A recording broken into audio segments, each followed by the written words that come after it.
Alright.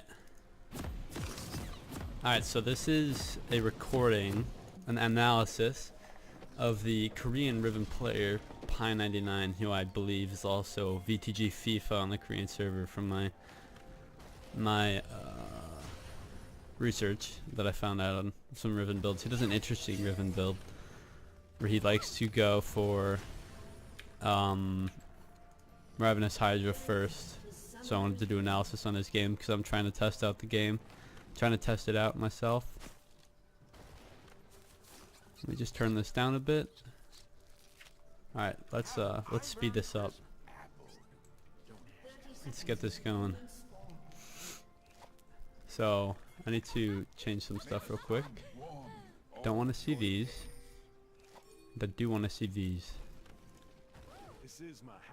And we want to go to this guy. All right. I could always go around. So he's facing Jayce, so I thought this would be a good video to do because it's one of Riven's hardest matchups. He started Doran Shield with 2 potions. This is a previous patch where you could actually get 2 potions. And oh geez, let me also do this.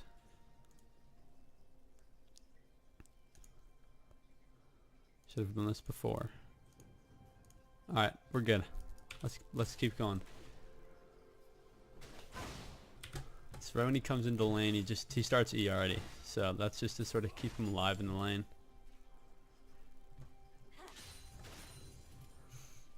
And normally you'd see Jayce go for some aggressive auto attacks, but he's in melee form right now actually.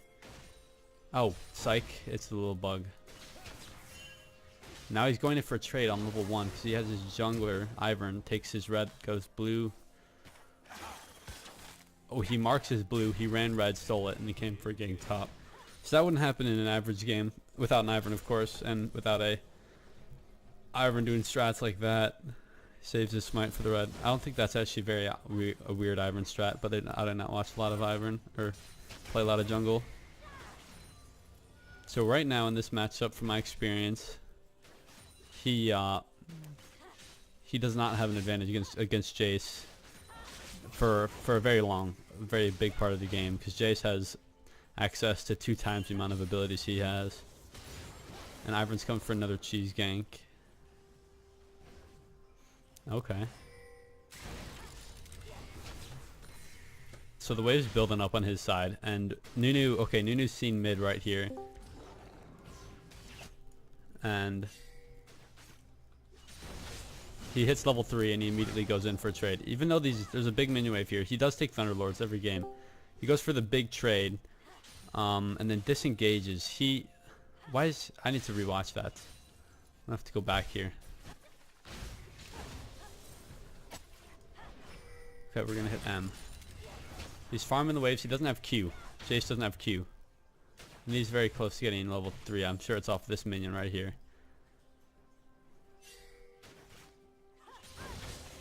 He levels up level 3, goes for a EQW auto Q, gets the Thunderlords, backs out. And Jayce he's just like, he did not retaliate on the trade because he didn't have his Q up from when he used it before on the minion wave, so I'm sure he abused that.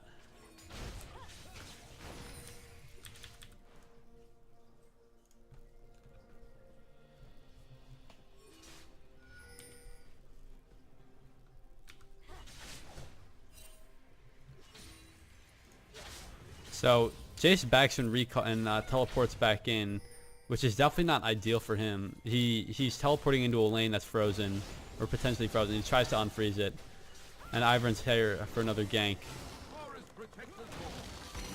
Jayce uses E to get the Ivern E out of his way, and they get first blood. Ivern goes for 3 ganks early, so that's not what you see normally. So now what he's going to try to do is he's going to try to shove the wave because so Jayce has double Doran start. That automatically puts him in a weird position because it means he's sort of relied on the lane phase, and if he can't win it, then he's got a lot of gold spent. That's not going to help him. And Nu end up catching Ivern over here by his wolf camp. So he shoves the wave. He knows Nunu could try to snake up here because he just saw Ivern die, but I'm not sure Nunu has enough kill pressure on him anyway. So he backs, he shoves the wave and he backs and he buys the Tiamat. And this is good to do on Riven. This is what he does specifically. This is the player. He normally buys Tiamat early and goes for almost Ravenous Hydra Rush. But the Tiamat will help him in a lane that's tough, especially rushing it will help him in a lane that's really tough because he can shove the lane and sort of back out and roam consistently.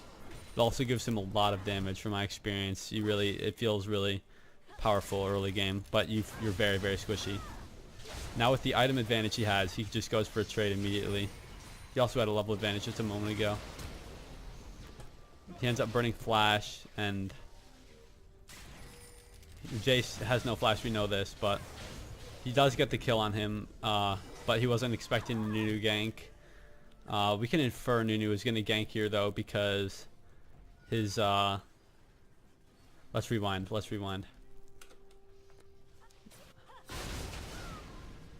I think this is a worth trade regardless, because he gets the kill and he sees Nunu here. He sees Nunu at this point. I'm sure he does see that, or maybe he doesn't. I was gonna say I thought he would have passed that to Scuttle. Okay.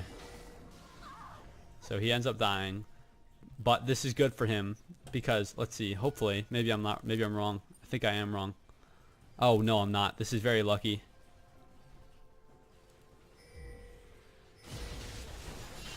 Right. Regardless, I thought it would maybe freeze, but it's the fact that he kills Jayce. Jayce has no teleport, and he does. He can bring the wave into the tower with the TP right afterwards, and push the minions into the tower. Right. Force Jayce to lose some XP because he's not going to be around for it.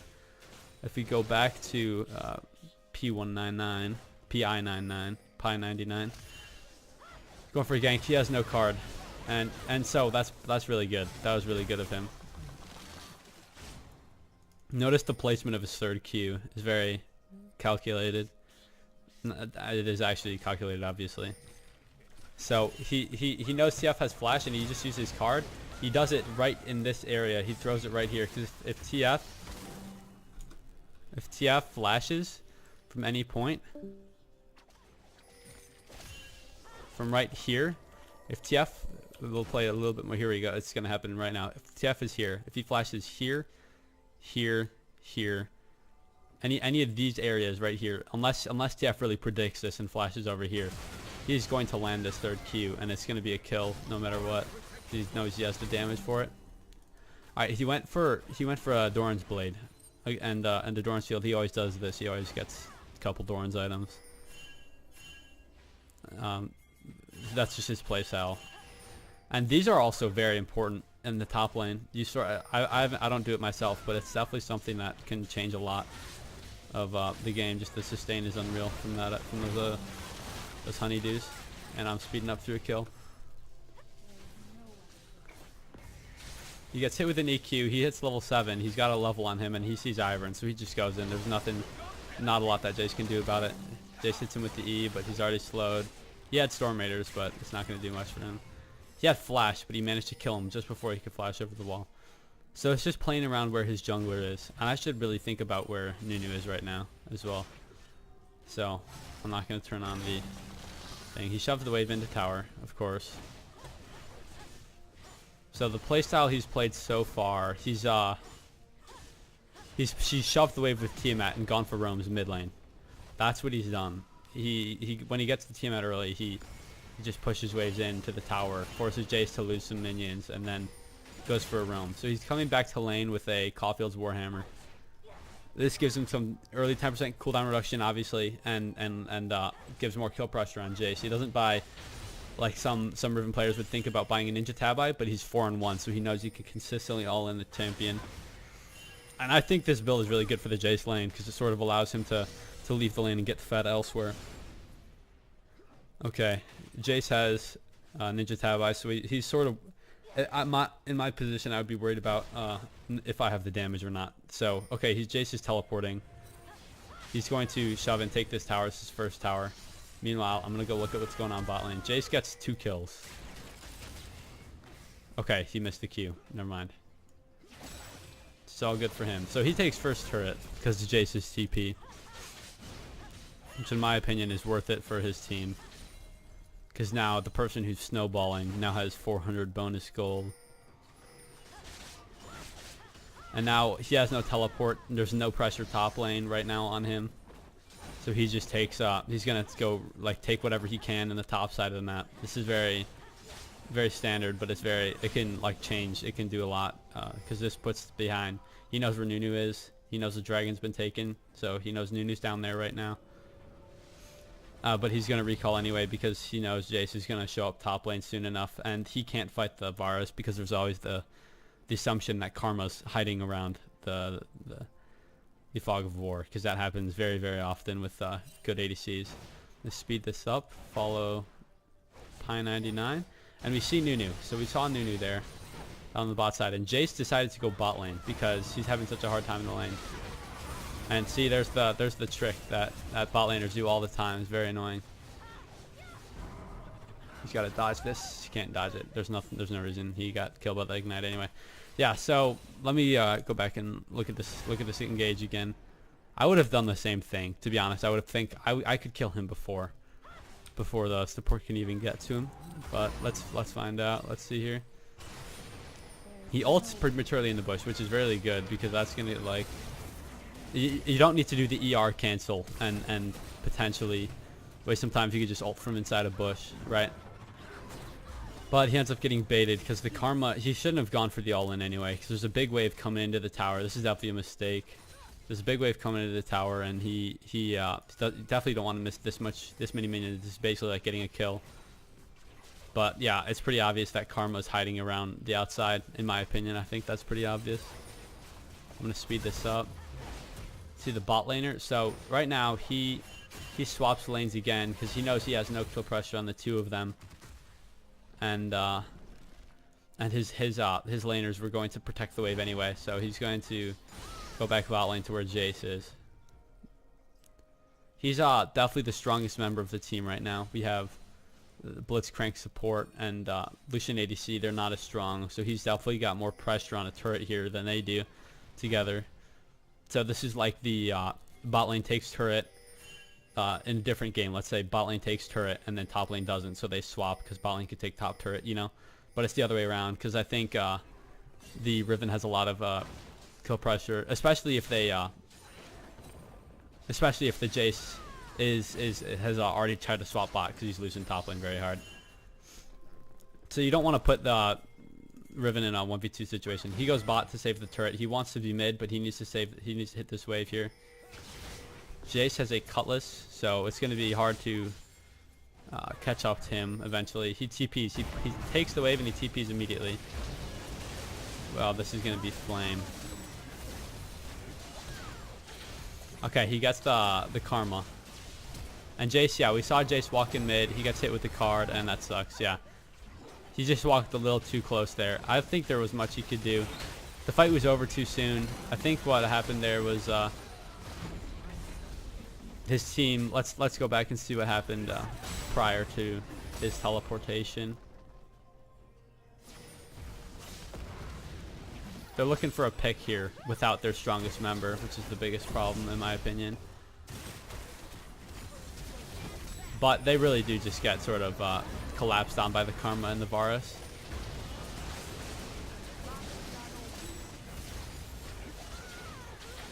And he could have definitely gotten a better ult here, but I do not think... Oh, okay, it would have ended up killing the Varus anyway. Would not have saved his life, but it might have saved another tower. Alright, so 5-3-0.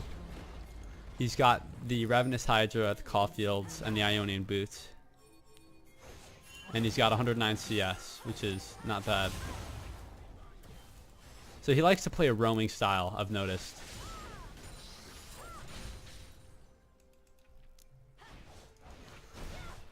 Put this on him.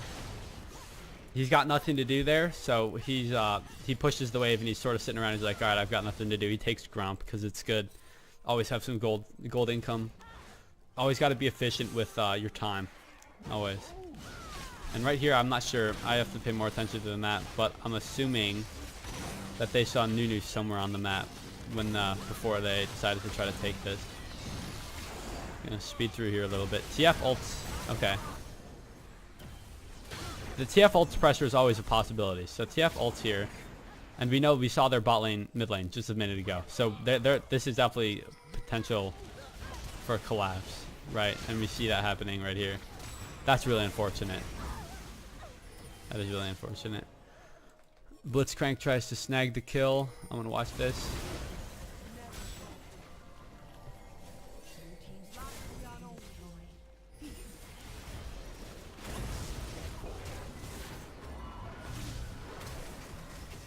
I've definitely got to be watching the map more to make more some more decisions of my own. Oh, geez. Yeah, okay. We'll speed this back up.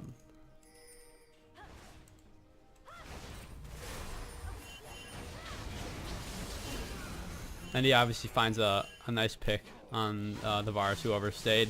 Overstayed is welcome, gets the 3rd Q on him, and it's a kill. And now he's going to shove another wave because their bot laners are dead, and he can definitely at least 1v1 this guy. And TF is just finished a recall because he was just there fighting. So he shoves the next wave. You always want to do that if you know you're free to do it. So he does that. He's coming in for a flank, and he gets a nice ult, a nice knock up on the 2. Stunned by TF. Looks like TF's gonna flash. He does, but now TF has no flash, and they get a free Drake because the Nunu just died. So that's very good. I'm gonna hover back on him. He opts for Ionian boots here because he's not facing 2 tanks. Normally you'd see him, or at least he's facing some squishy people that are doing really well. So he's probably looking for, I'm not sure actually. I'd assume he was looking for Youmu's rather than Death's Dance. But it's because you don't want to buy Ionians if you're also going to get Cleaver versus a tank top laner at least. You could get it versus a tank. So he gets Guardian Angel. So he's very fed. He's 8-4 and his entire team's doing bad. This is sort of like the, okay, I need to carry build. I really do need to carry this. Gonna watch the map here. Okay, TF ult down. TF has no flash, and this is a free kill on TF, it looks like. Or he goes for the Varus. He has Jay. This is the benefit. He can go in and be a front line with GA, and then also survive due to the GA. GA is also one of the better purchases on Riven this patch because of the changes they made with the AD it gives. And whenever she goes into GA form, she can almost get her entire rotation of spells back up before the death or the respawn timer on the GA goes through. So he already has a red buff. Apparently, I don't know if that didn't give it to him or not. Something. And now he's going bot. So he doesn't have teleport, but he's strong enough to fight multiple enemies on the team. Definitely 2. And if he had TP, I would assume he would be going bot lane right now, splitting up the bot lane while his team can pressure objectives. Actually, I think I'm wrong here. I'm definitely think I'm wrong here. So my thinking here is that TF has no. Okay, that's gonna be a kill. And it looks like the fight's lost. So let me see. I was gonna say that he would be splitting if part of his team was fed, but his team is very, very weak. He's basically his entire team. As we speak right now, he's basically the entirety of his team. All of the damage, all of the gold is on him, so he has to group. He can't be splitting alone and hope that his team does well. So they think this is a pick. Sorry for deleting, going back 2 times there. They see this as a pick, but Karma flashes, and it turns out that Varus is sitting over here on the side, so that is definitely not a pick. And TF also has ult. And Jayce has the TP, the teleport. He does die though. That was the minor part. I think it was over without Jayce anyway. So what they did there, they probably expected the TF port, and but they didn't. They should have had more vision on this side of the jungle before they go for an all-in like that. They have vision on the Baron, so they know they can't do Baron. Because our jungler's up anyway. The Ivern is up. And he does have a level advantage on Nunu, which is nice. Nice to see. And now he's doing... Let's see. Let's see what he opts to do. I'll try to analyze it afterwards. He's catching the wave bot, obviously, but we know TF could be somewhere up here right now or sitting right here. But we see Jayce top lane and Karma, probably with her ADC. I'm just assuming. Yeah, there's her ADC. So we see 4 on the top side of the map. So he's got a TP in. He's down bot side. He takes some minions, but he's got to be here because he's, like I said before, he's all his team's damage. He's everything that his team's got right now. And they find Nunu, but we know that Varus is here, and TF is definitely around here as well. But he does, yeah, he's very strong. He can kill the Varus very easily, especially when he doesn't have flash. Or even with flash, he could still blow him up before he can react to it and use it. Anyway, they're on the Baron now because they destroyed their jungler. Their jungler is dead. And they're looking to turn here because the thing is they can't take the continued harass from Jayce and TF and finish the Baron at the same time. So they send 2 to attack them, and I think they should have sent all of them to attack, but they managed to keep the Baron going, which is very good. So now this is free. TF and the Jayce are dead, so there's no chance that it gets stolen. And since, like I said before, he's got a free wave here because these 2 are dead and the junglers just respawned and the Varus has just respawned. He can take another free wave or 2. And now he sees we saw just a second ago, we saw the Karma and the Varus mid lane. And now we see Nunu by Drake. So what I would assume, is that they are all by the bot side, Drake side. And their team and our team ends up getting the dragon due to the pressure that Riven had top lane. They had to sort of if they had all stayed on the Drake, that would have been a free tower for Riven. So they back off and they give the Drake. Now we see that Riven is 15 levels and he's got 10 kills, 5 deaths. He opts for the death stance in this situation because while he doesn't get cleaver for tanks, he still gets the insane sustain that he'll need in fights versus them. So he can actually 1v2 against Nunu and Jayce, which is also a good build if you're fed, getting the death stance as opposed to Yomu's, because it'll allow him to 1v2. The damage reduction and the healing that he'll get is crazy. So it definitely makes it possible for him to split push and fight multiple enemies. They see Jayce top lane. Jayce gets a free tower, but what they're thinking right now is that there's 2 enemies that could deal with them right now, and that's the support and the Nunu. So basically 2 supports. So they get 2 inhibs. And I'm sure they could potentially look for an end on this game if they get a blitz hook. If they get a blitz hook on someone, yeah, okay. So that's gonna cause a lot. That's gonna be bad. They send the Talia back anyway for the Jayce just to stop the push, because they don't want to send Riven back because she is, like I said, the strongest member on their team. But it does look like everyone's getting less stronger. We see Talia has 6 kills now. And they tried for 2 blitz hooks, and if they could have gotten one, I'm sure they could have gotten an extra tower, but they ended up missing them, so that sucks. They do not get one of the Nexus towers. Where are the timers? Where are the timers at? How can I see the... Hold on, let me get that back up. How can I see the Baron timers? Go back on him. All right. Right now, I'm not sure, but Baron's coming up decently soon. I don't know how I can tech that, but we'll figure that out eventually. Regardless, they get a pick onto the. Let's back up here. I want to see what they did here. How they ended up closing this game out. So his team and him opt to push in here, and it looks like Karma gets caught out of position warding, and Lucian ends up getting a kill on him. The Talia wall holds him in place for a while. And TF doesn't expect them to come around the back. He expects them to come here and go for some of that so they can get a pick there. But that's not possible in a lot of solo queue situations, because I'm sure the team's not coordinated or not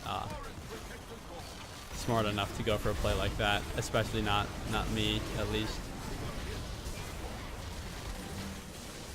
Jayce has done nothing this game but try to farm back into the game, so at this point he's decently strong, but he will have to use his teleport and come back to the base to try to stop the TP. Right now, stop the push. Right now, he gets the... Oh, okay, Iron Q, very good engage tool for Riven, but it ended up being a little failed misplay there by pi99. VTG FIFA. He has Guardian's Angel right now, so he could just go in and do whatever he wants. His team, the entire team's dead, so this is a free game for them. The game's over here. So I'm gonna have to work on my analysis greatly, but I think I learned a lot, and the play style that he plays is very interesting, and I think I'm gonna try to make use of it in solo queue with the high damage, the low tank build, but it's definitely high damage early and allows you to split push a lot with it. So this is definitely a hard matchup for him to play, and he did it really well. I think that his team ended up rallying behind him really well. They didn't try to do any stupid fights without their most fed member, and he ended up being able to carry it. So that's all.